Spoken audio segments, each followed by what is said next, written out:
All right, welcome everyone. Today we are diving deep into a journey that begins with just a single, incredibly powerful verse from Genesis. And we're going to be using the Zohar, the foundational text of Jewish mysticism, to unpack how this ancient story is actually a blueprint for our own inner lives. You'll see this isn't just a story about a man named Abram. It's really about the very architecture of the soul. So here's our roadmap for today. We're going to start with Abram's mysterious journey on the literal, simple level. Then we'll unlock this land of living symbols, which is where things get really interesting. From there, we dive into the secret divine architecture, the mechanics behind it all. We'll even translate that into two modern blueprints to help it all click. And finally, we'll wrap up with how you can actually start building your own inner sanctuary using this ancient map. Okay, so let's set the scene.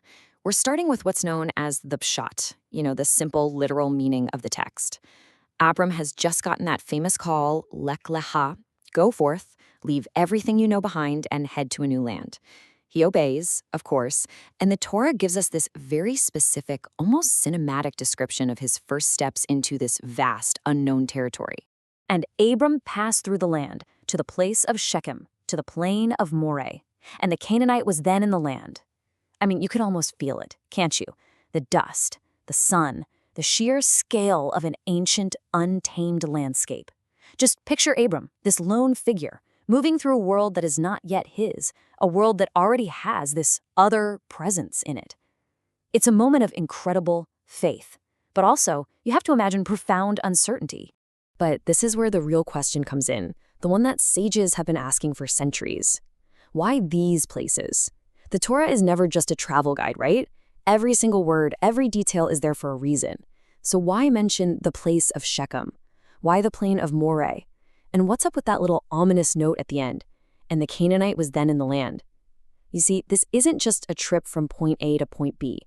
The Zohar tells us it's a journey through states of being. It's a map of the soul's path toward holiness. And that is exactly where we put down the physical map and pick up the spiritual one. The Zohar, in its section on Lecha, just blows this wide open. It reveals that Abram's journey has almost nothing to do with geography. It's about the fundamental pilgrimage that every single soul has to take. And to understand it, we have to translate these places into what they really are. We have to move from the literal to the allegorical. Okay, check this out. This slide right here is the decoder ring for the whole verse. The Zohar teaches that the place of Shechem is actually code for the Beit Knesset, the synagogue. Alone More symbolizes the Beit Midrash, the house of study. And that lingering presence, the Canaanite, well, that's the Yetzer Hara, the evil inclination, that internal adversary we all have. So you see, Abram isn't just walking from one town to another. He's moving between these incredibly important spiritual centers inside his own being. Exactly. So let's break this down a little more. The first stop, Shechem, is the synagogue. So why? Because the synagogue is the main place where we are meant to connect with the Shekhinah, that indwelling, you could almost say tangible, divine presence. It's not about an abstract, far-off idea of God.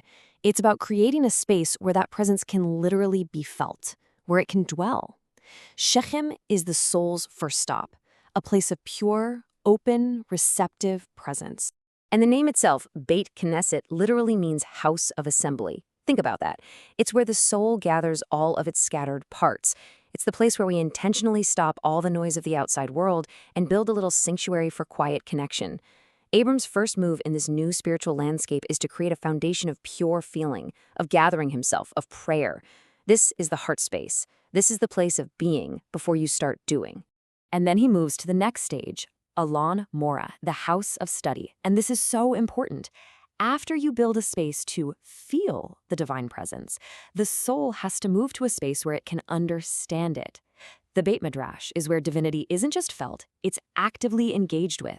Through our intellect, through learning, through wrestling with the wisdom of Torah, it's where the light of wisdom is drawn down and actually processed. This is the mind space. Right, but even inside the sacred internal landscape, the verse gives us this crucial reality check. And the Canaanite was then in the land. The Zohar says this is the Yetzer Hara. And honestly, this is just a brilliant insight into a core mystical truth. Holiness is not about the absence of negativity. It's about its containment and refinement.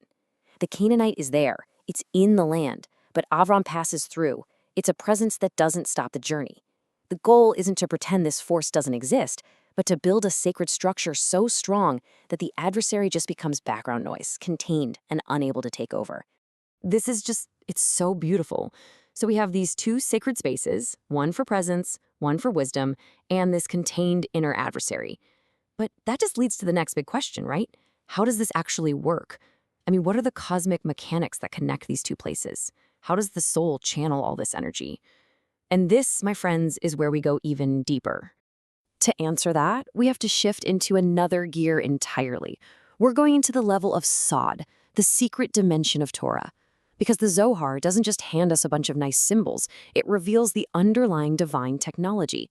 This whole inner map, it operates according to the architecture of the 10 Sephirot, the divine emanations that are, you could say, the very operating system of all reality. Now, for anyone who might be new to this, don't let the term scare you. Just think of the Sephirot as 10 fundamental modes or channels through which the infinite, unknowable divine light flows down to create and sustain, well, everything. They are the building blocks of the cosmos and of our own consciousness. And Abram's journey gives us this perfect, focused map of how some of the most important Sephirot work together inside the human soul. Okay, so let's really unpack this blueprint, because this is the engine room of the whole system. First up, the Beit Knesset, the synagogue, lines up with the Sephira of Malchut, which means kingdom. This is the final Sephira. It's our interface with the physical world. Its whole function is to receive divine presence. It's like a vessel, perfectly shaped to hold the light from above. We've coded it blue here, the color of royalty and of the sky reflected in water. Next, the Beit Midrash, the house of study, corresponds to Tiferet, or beauty. Tiferet is the central Sephira. It's the heart of the system that balances everything. Its job is to process and harmonize the divine flow of Torah. We see it as this radiant white light, the color of pure, unfiltered truth. So, how do they talk to each other? That's Yesod, or foundation. Yesod is the critical pipeline that channels the processed wisdom from Tiferet down into Malchut. It integrates mind and heart. Its color is green, symbolizing the new life that this union creates. And finally, the Canaanite. This isn't a Sephira. It's the Sitra Achra, the other side. It's a shadow force. But here, its role is just to be a contained resistance, some background static. We code it black, signifying its subdued, contained nature within this holy structure. So this visual just makes it so incredibly clear. You're not just looking at two separate places. You have these two great pillars, Malchut, the space to receive presence, and Tiferet, the space to process wisdom. And they're held together, they're integrated by this crucial foundation of Yesod. That's the channel that makes sure what you're learning up in your mind actually lands and informs the presence you're cultivating in your heart. You know, without Yesod, you could have brilliant ideas or intense feelings, but they just stay in their own separate boxes. Yesod makes them one living system. That's it exactly. Two sacred spaces, but they function as a single integrated system. This is the great mystical union of heart and mind, of prayer and study, of feeling and intellect. One without the other is always going to be incomplete. The Zohar is showing us that a truly healthy spiritual life needs both, the Beit Knesset of Malchut and the Beit Midrash of Tiferet, working together in perfect harmony. And it's so important to remember this part too. These three Sephirot we're focused on, Malchut, Yesod, and Tiferet, they aren't acting alone. They are plugged into the much larger, complete cosmic structure of all 10 Sephirot. The stability and the power of this inner map comes from the fact that it reflects the entire divine architecture of reality itself. It's not a standalone system, it's a microcosm of the whole cosmos. It's beautifully complex, isn't it? A real piece of cosmic engineering. But to help us really wrap our heads around these mechanics, can we try and translate this ancient blueprint into a more modern language? How would we visualize this whole thing today? Absolutely. Let's try a video game analogy. Okay, so your soul is the player, and you're on this epic spiritual quest. The Beit Knesset or Malchut, that's your first hub world. Let's call it the Gathering Hall. It's a total safe zone where you go to recharge your health and get power-ups in the form of divine presence. Then you travel to the second hub world, the Beit Midrash or Tiferet.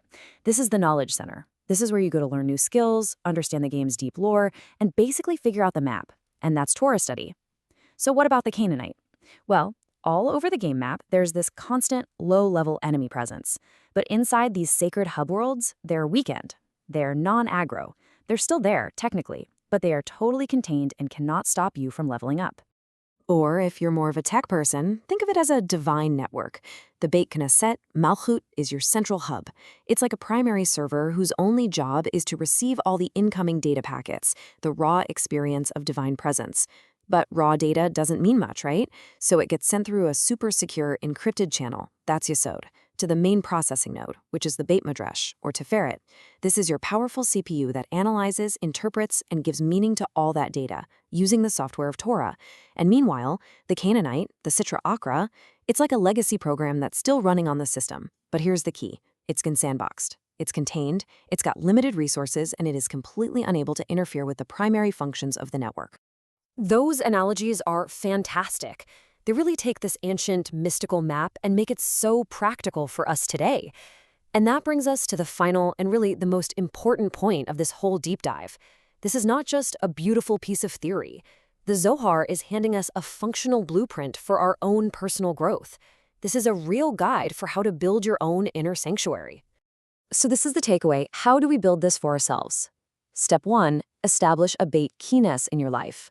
Now, this doesn't mean you have to go build a building. It means you have to consciously create moments and spaces for quiet, for prayer, for meditation, for just being present and open. Step 2, enter the Beit Midrash. You have to actively engage with wisdom.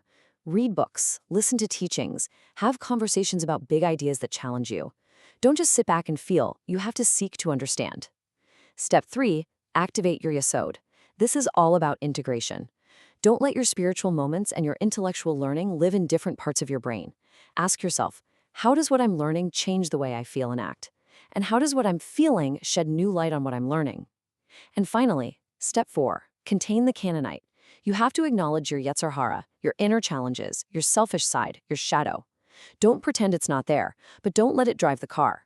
You build the sacred structure of your inner synagogue and study hall so strongly that the Canaanite is just a passenger in the back seat, not the one with its hands on the wheel. And ultimately, this is what it all comes down to. The Zohar is telling us that Abram's journey through the land isn't just a story about a historical figure who lived thousands of years ago. It is the timeless, archetypal story of every single soul that is seeking its source. It's a map of the inner path from a scattered existence to an integrated, holy presence. Thank you for joining us for this complete journey through the Pardish.